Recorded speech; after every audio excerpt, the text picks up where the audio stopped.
Whoa, you scared me, man. Peace off. You know, I've been fishing all night.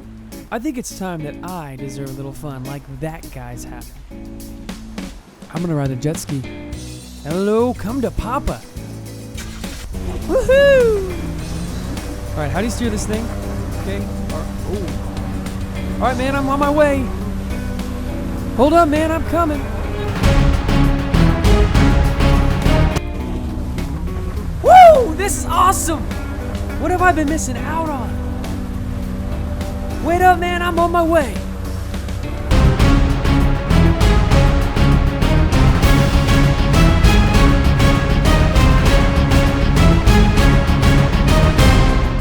The air's getting kind of bad over here. I'm having trouble breathing. Man, come back.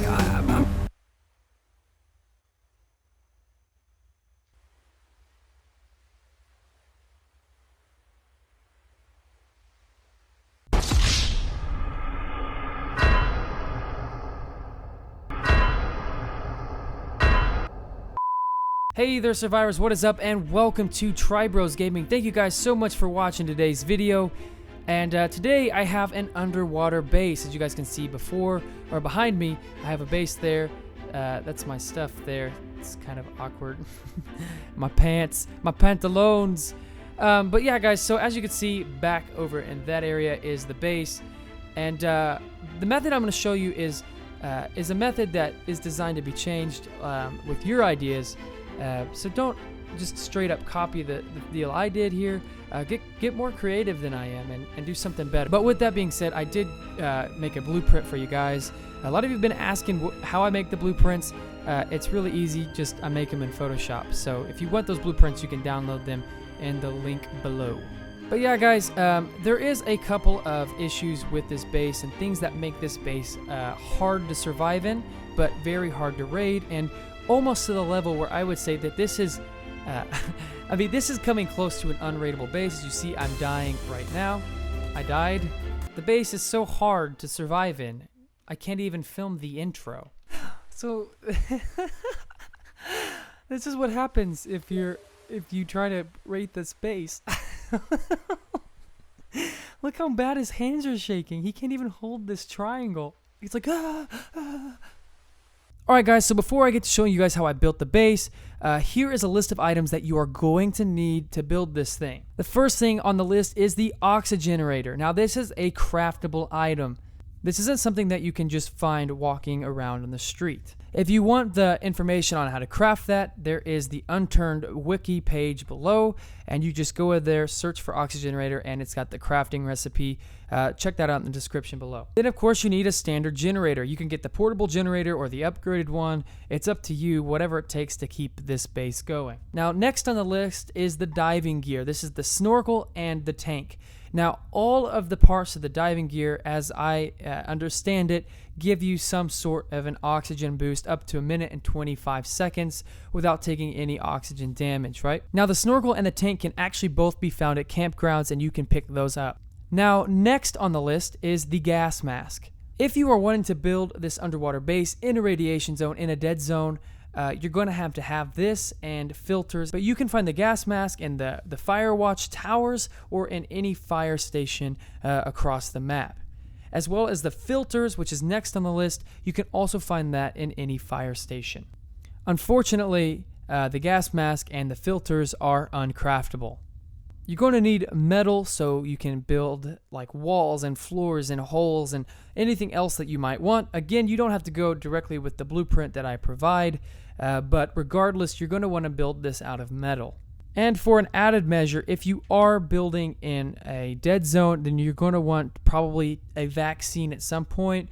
Let's say you run out of filters and you need to get to shore. Vaccines provide a quick little deal. Actually, vaccines are craftable and they're found all over the map. Alright guys, so that's really the list of things that you're going to need to build in a radiation zone. Of course, if you don't want to build in the dead zone, you're more than welcome to build this anywhere else in the water and it still work.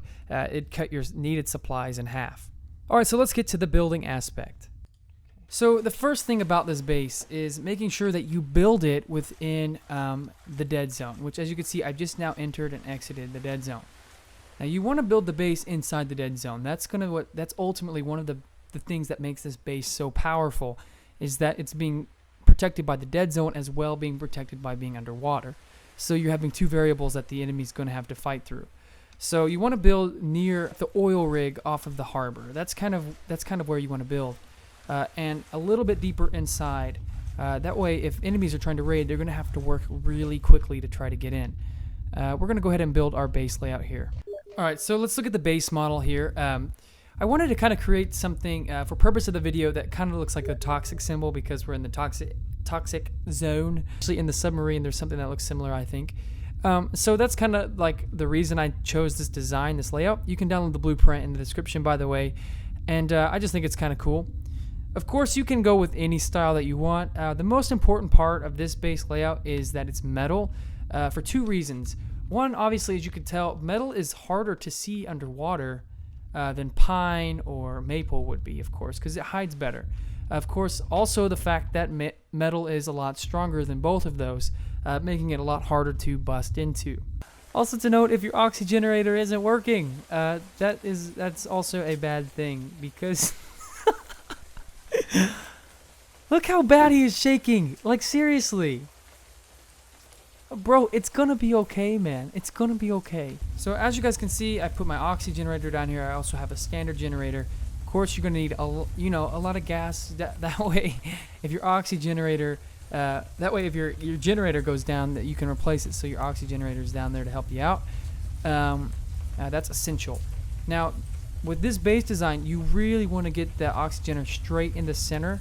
And I know that sounds really noobish, but the circle of like oxygen that goes around goes directly around the base, almost perfectly, as long as you're dead center. You don't want to give the raiders any sort of edge. Now what you guys are going to be seeing me do is honeycombing the walls. Now I'm sure most of you guys have seen the honeycomb based video, which if you haven't, you can watch the link here.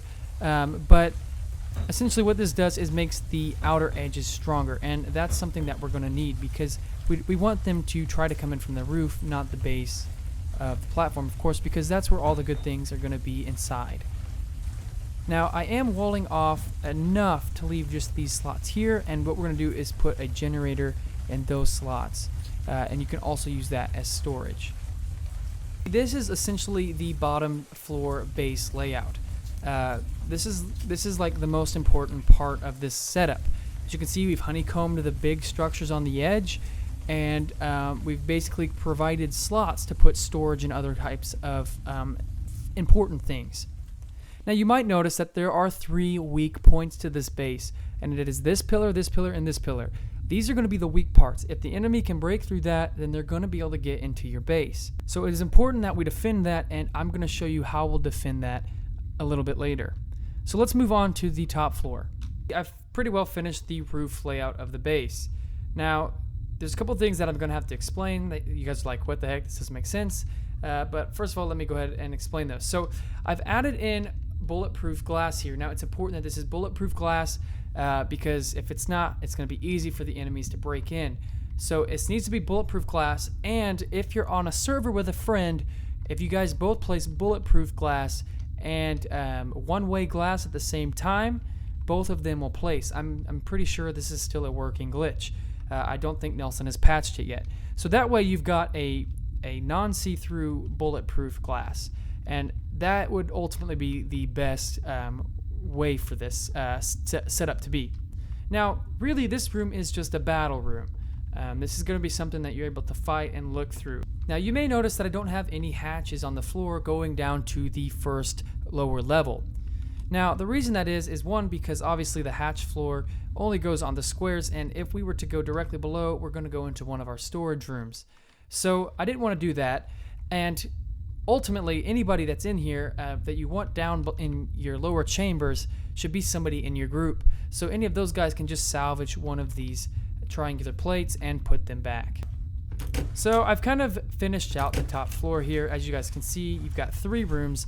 Of course, when you're like maybe in the heat of battle, right, and somebody's maybe you're trying to raid the base, you could keep all the doors open, making it easier to run from room to room. Or if somebody was to manage to blow through a chunk of the room, you can shut off that door, basically pinning them back inside and having them, forcing them to try to blow through something else. So having this also gives just a little bit more like security. And of course, these are, again, just battle rooms. Okay, guys, so let's go ahead and take a look at the first floor here. This is kind of like the completed version of what I would do, honestly. And I was just click my generators on. As you can see, I have these lights set up. The lights are important to me because they let me know that everything's running correctly, that I've got enough gas, and obviously the oxygen is working. So as you can see here, you can build walls here. I'm gonna keep this actually open because I don't think people coming in from the roof is that much of a threat. So I just like to keep this open. That way it's quick to get to if I need to hit it or whatnot. So as you guys can see, I have some crops down here, which surprisingly they're growing underwater. I'm not sure if that's a glitch that Nelson might fix later on, but for now it works. So you have some sort of food income here. And this room is just an extra room. I put a frying pan in here for a certain reason. Some of you guys might know why. If you watch any of my videos, you know why. And of course, you got your storage, your lockers. You want gas for your generator, and some of these vaccines, as well as filters for your masks. And if the option's available, you'll want to get some sort of sentry turret in here as well. Now, one other thing I want to mention is having this outfit here all ready to go for when you spawn in. I'd keep an outfit on you if you have it, and I'd also keep one at the ready just in case you need to grab it if somebody kills you. That way you can survive and re-gear up and get ready to go out. I do think that the variables of the environment will play a huge effect. It will have a huge factor on if people are actually able to even get inside, because I'm even struggling to live down here. And so I think that's what makes this effective. Now, adding the claim flag, of course, is an added feature. If you have it, this is probably what will just put your base over the top. And I don't want to say unrateable, but it is definitely close. And I do think that it would be even a good base in creative servers. These outer edges expendable, meaning if something explodes, of course, it'll be just exploding that piece and still locking them out of the center portion of your base, which is the most important part. Now, you want to go maybe with a different base model, and had I not want to just go with a toxic theme, I probably would have done something a little bit more well-rounded, something that's got angles on each corner. So essentially, I'd probably build something that fills in these gaps. Instead of having them guarded by sentries, I would just make it almost a perfect circle. So with all of the factors and all the variables, I really do think that this base is almost close to an unrateable base, assuming that it's normal survival. However, the biggest downside with this base is the fact that it is so tough to survive in. It's so hard for raiders to try to raid, but it's probably almost as hard trying to survive inside of it. So it does make a good base to store your loot, probably not somewhere you'd want to spend most of your time. But yeah, guys, I think this is pretty well the end of the video, so thank you guys so much for watching. I do appreciate it, and thank you guys so much for 10,000 subscribers. It's growing so fast, I wasn't able to even make a subscriber video for it. So thank you guys. Man, it's just been a crazy ride so far, and I'm excited to see where it comes so far. Here is the underwater base. If you guys have any other suggestions, go ahead and feel free to comment those in the comment section below to help make this stronger. So thank you guys again so much for watching, and keep on surviving, survivors.